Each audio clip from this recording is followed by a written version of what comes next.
అందరికీ నమస్కారం అండి. మా ఊరైతే కబుర్లకు స్వాగతం సుస్వాగతం.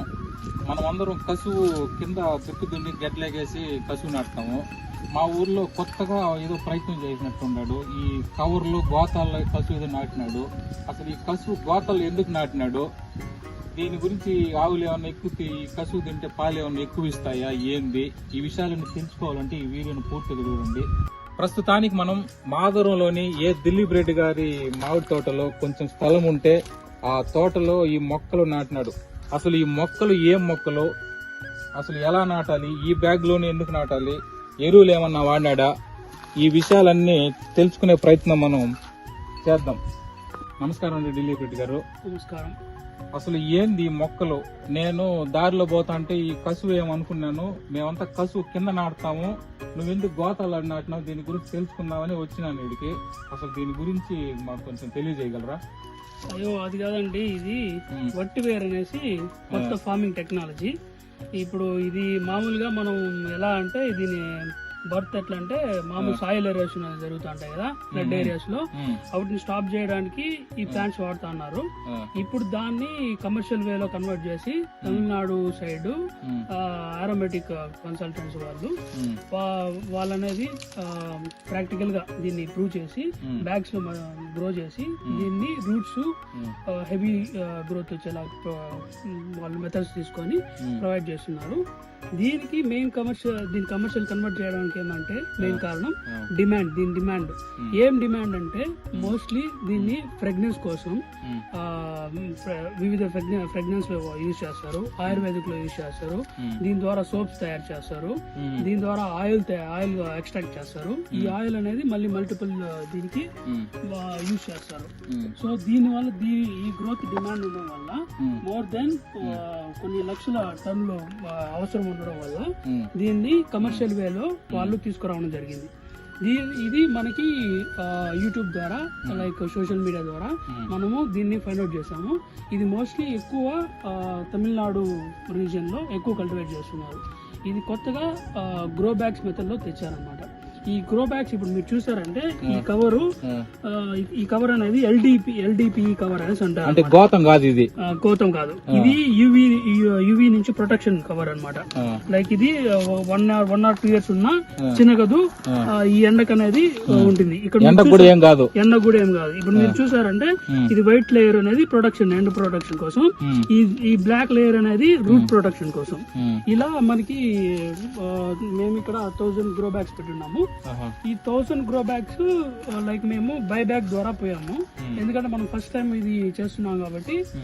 సో దీని మనకి మార్కెటింగ్ అవగాహన లేదు కాబట్టి సో మనం ఇది సెకండరీ పంటగా మనం కన్సిడర్ చేసాం అనమాట. మనకి ఫస్ట్ ఉండేది వచ్చి మెయిన్ మామిడి తోట. అవును, మామిడి తోటలో మీకు బాగా లాభాలు వస్తుంటాయి కదా. మీకు చిత్తూరు మాధవరం అంటే మామిడికాయలు ఎక్కువ లాభాలు వస్తాయి. దాని నుంచి మీరు ఎందుకు దీన్ని కన్వర్ట్ అవ్వాల్సి వచ్చింది? లాభాలు అనేది వస్తున్నాయండి. గత 2 సంవత్సరాలుగా మీరు చూసుకుంటే మామిడి రేట్లు అనేది చాలా తగ్గుముఖం పట్టాయి. మీరు చూసారంటే లాస్ట్ ఇయర్ మేము ₹2, ₹3 కూడా కోసే పరిస్థితి వచ్చింది. సో మనకి ఇప్పుడు ఒక సెకండరీ ఇన్కమ్ అనేది కావాలి. సో వాటిని ఓవర్కమ్ చేయాలంటే మనకు సెకండరీ ఇన్కమ్ కావాలి. సో నేను అనుకున్నది మనం ఒక సెకండరీ ఇన్కమ్ కింద మన ఎంటీ ల్యాండ్ లో వేస్ట్ మన మామిడి తోటలు నష్టం చేయకుండా మనం పెట్టుకునే పద్ధతి ఏమైనా ఉందా అని ఆలోచించినప్పుడు నాకు ఇది సొల్యూషన్ దొరికింది. కానీ బయట నేను చాలా విన్నాను, దీనికి ఎక్కువ ఖర్చు అవుతుందని చెప్తా ఉన్నారు. అందరూ రైతులు చేసుకోవచ్చా లేకపోతే తక్కువగానే ఖర్చుతో అయిపోతుందా? ఖర్చు అనేది ఇప్పుడు మనం కమర్షియల్ గా చేస్తున్నాం కాబట్టి ఖర్చు అనేది ఉంటుందండి. లైక్ ఇప్పుడు మామూలుగా తీసుకున్నాం అంటే మీరు తమిళనాడు సైడ్ వెళ్ళారంటే మనం అట్లా మామిడి తోటలు వేస్తున్నాము, అట్లా వీళ్ళు అనేది ఈ గడ్డి కింద వేస్తున్నారు. కింద వేసినప్పుడు ఏమవుతుందంటే ఇష్యూ ఏమవుతుందంటే వాళ్ళు రూట్స్ ఎక్స్ట్రాక్ట్ చేసేటప్పుడు జేసీబీలతో పెట్టి తీయాలి.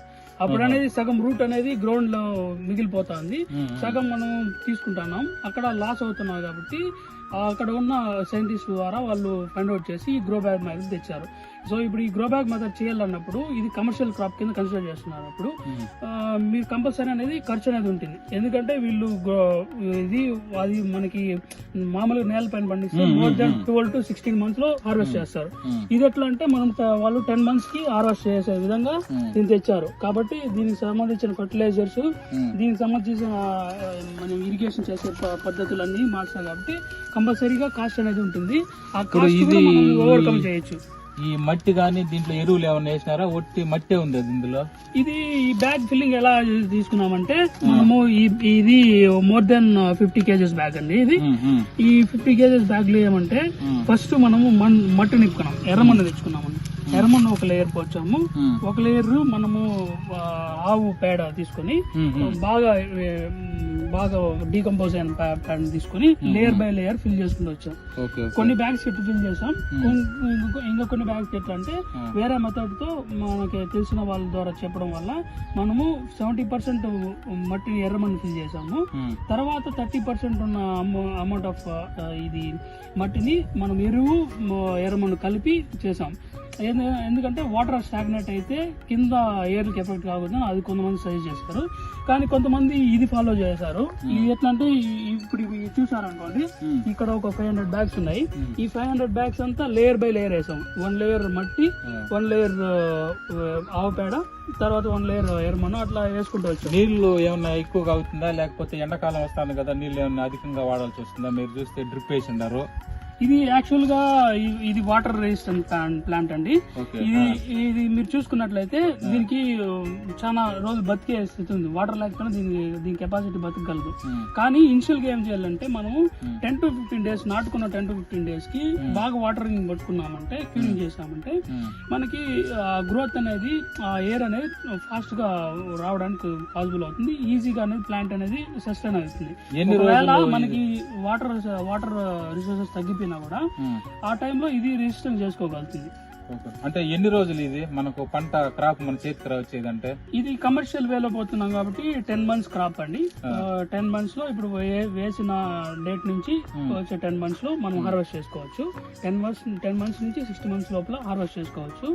ఆ 10 months ఎందుకంటే ఆ 10 months పర్టికులర్ గా మెన్షన్ చేయడం కారణం ఏంటంటే రూట్ గ్రోత్ అనేది కరెక్ట్ గా వస్తుంది. దానికి కావాల్సిన మాయిశ్చర్ ఉంటేనే దాంట్లో ఎక్స్ట్రాక్ట్ చేయగల ఆయిల్ ఎక్స్ట్రాక్ట్ చేయగలుగుతారు. సో ఆ పర్టికులర్ టైంలో మనము 10 to 15 months లోపల దాన్ని హార్వెస్ట్ చేస్తే మంచి మనకి వెయిట్ అనేది వస్తుంది. వెయిట్ అంటే ఆ ఏర్లు మాత్రమే దీనిలో కన్సిడర్ చేస్తారు. ఆ ఏర్లు అంటే ఈ బ్యాగ్ లో ఉంటది. ఈ బ్యాగ్ నిండా ఫిల్ అయిపోతుంది ఏర్లు. అది మీరు ఒకవేళ చూడాలనుకుంటే ఒక 4 months తర్వాత వచ్చారంటే మేము శాంపుల్ తీస్తాము. దాన్ని మీరు చూపించవచ్చు కావాలంటే. ప్రస్తుతానికి ఇప్పుడు మీరు చూసుకున్నట్టయితే ఈ మొలకలు ఒక బ్యాగ్ కి మేము 2 పెట్టామండి. కొంతమంది 3 పెడుతున్నారు, కొంతమంది సింగిల్ ప్లాంట్ పెడుతున్నారు. బట్ మనము అన్ని ఇక్కడ మనకి వాతావరణం కొద్దిగా వేడిగా ఉంటుంది, ఒక్కొక్కసారి ఎక్కువ వర్షాలు వస్తాయి కాబట్టి కొన్ని ప్లాంట్స్ చనిపోతాయి కాబట్టి మనం కొంతమంది దగ్గర సూచన చేసుకున్నది ఏమంటే 2 ప్లాంట్లు పెట్టుకుంటే కరెక్ట్ గా సరిపోతుంది బ్యాగ్ కి అనేసి. సో 2 ప్లాంట్లు పెట్టడం జరిగింది. ఇక ఈ ప్లాంట్ అనేది ఒక ప్లాంట్ మనము 5 rupees లెక్కన కొన్నాము. ఇది మనము బైబ్యాక్ ద్వారా బియ్యం కాబట్టి అంతా కంపెనీ వాళ్ళే ప్రొవైడ్ చేస్తారు. ఇది ఎలా ప్రొవైడ్ చేస్తారంటే ఫస్ట్ థింగ్ వచ్చి వాళ్ళు గ్రో బ్యాగ్స్ ఇస్తారు. ఇప్పుడు మనము యూనిట్ లెక్కన అనమాట. ఒక యూనిట్ వచ్చి 1000 గ్రో బ్యాగ్స్. ఈ 1000 గ్రో బ్యాగ్స్ ఏమవుతుందంటే వాళ్ళు ఫస్ట్ సెండ్ చేస్తారు గ్రో బ్యాగ్స్. మనము మన్ను అనేది మనం తెప్పించుకోవాలి, అది వాళ్ళు ఏం ప్రొవైడ్ చేయరు. మన్ను మనము ఒక 1000 గ్రో బ్యాగ్స్ కి మినిమం 15 to 17 రోడ్లు ట్రాక్టర్ రోడ్లు మన్ను పడుతుంది. సో ఇది ఏదైనా వేయచ్చు, కానీ కొద్దిగా ఎర్రమన్ను లూజ్ సాయిల్ వేసుకున్న ఏమవుతుందంటే బ్యాగ్ లోనే ఉండడం వల్ల రూట్ గ్రోత్ అనేది బాగా వస్తుంది. ఇప్పుడు మనం బ్లాక్ సాయిల్ వేసామనుకో మనం తీసుకున్న రూట్ పెరిగేటప్పుడు ఇబ్బంది, క్లీన్ చేసేది ఇబ్బంది. సో అట్లానేసి లూజ్ సాయిల్ ఉండడం చూసుకోవాలి, ప్రిఫర్ చేయాలి. ఏ సాయిల్ అన్నా పర్లేదు, లూజ్ సాయిల్ ఉండాలి. సో మనం దాంట్లో ఎర్రమన్ను సజెస్ట్ చేసుకున్నాం. మనకి ఎందుకంటే ఇది దగ్గర అందుబాటులో ఉన్నది కాబట్టి ఎర్రమన్ను సజెస్ట్ చేసుకున్నాము. సో దాని ప్రకారంగా వాళ్ళు మనం 15 loads తోలుకున్నాము. వాళ్ళు ఇప్పుడు గ్రో బ్యాగ్స్ అని చేశారు. మేము గ్రో బ్యాగ్స్ ఫిల్ చేసాం. 15 loads తో పాటు మనం ఒక 2 ట్రాక్టర్లు ఎరువు తోలుకున్నాము. దాంతోపాటు మనం ఆల్రెడీ ఫిల్ చేసి పెట్టాము. ఫిల్ చేసి పెట్టి మనం రెడీ అని వాళ్ళకి చెప్పగానే వాళ్ళు అనేది ప్లాంట్స్ అనేది సెండ్ చేస్తారు. అంటే వాళ్ళకి అమౌంట్ మనం ఇంత కట్టాలా? అవును, ఇంత అనేది అమౌంట్ ఫస్ట్. చిన్న రైతులు పెద్ద రైతులు అన్ని తేడా లేకుండా అందరూ చేసుకోవచ్చా? ఎవరైనా చేసుకోవచ్చు. దిలీప్ రెడ్డి గారు, మీ సమయాన్ని మాతో ఇంతవరకు కేటాయించినందుకు ధన్యవాదాలు. 4 నెలల తర్వాత మళ్ళీ ఒకసారి వస్తాను. మీరు ఫ్యూచర్ లో ఇలాంటి పంటలు ఇంకా కొంచెం ఎక్కువగా ఎకరాల్లో పండించాలని కోరుకుంటున్నాను. థ్యాంక్స్ అండి. మీరు తప్పకుండా రండి. మన సమాచారం అనేది ఎంత మందికి చేరవేస్తే అంత మనకి కన్వీనియంట్ గా ఉంటుంది. అందుకు చిన్న రైతులందరూ డిఫరెంట్ వేస్ లో ఎలా ఎర్న్ చేయాలనేది తెలుస్తుంది. మనం యాజ్ ఎ సాఫ్ట్వేర్ డెవలపర్లు కానీ మనకున్న టెక్నాలజీని యూజ్ చేసుకొని కొద్ది ప్రమోట్ చేసామంటే చిన్న రైతులకు చేరవేసామంటే మన సమాచారాన్ని మనం కొంతమంది మనతో పాటు కొంతమంది ఎదుగుదానికి మనం ప్రయత్నించే తోడు వాళ్ళు అవుతాము. సో మీరు తప్పకుండా మళ్ళీ రండి, మళ్ళీ దీని మీద వీడియో చేద్దాము. మళ్ళీ మీరు 10 months తర్వాత మేము కాల్ చేస్తాము. ఒకసారి వచ్చి రూట్ ఎత్తుంది ఏదైనా చెక్ చేయండి.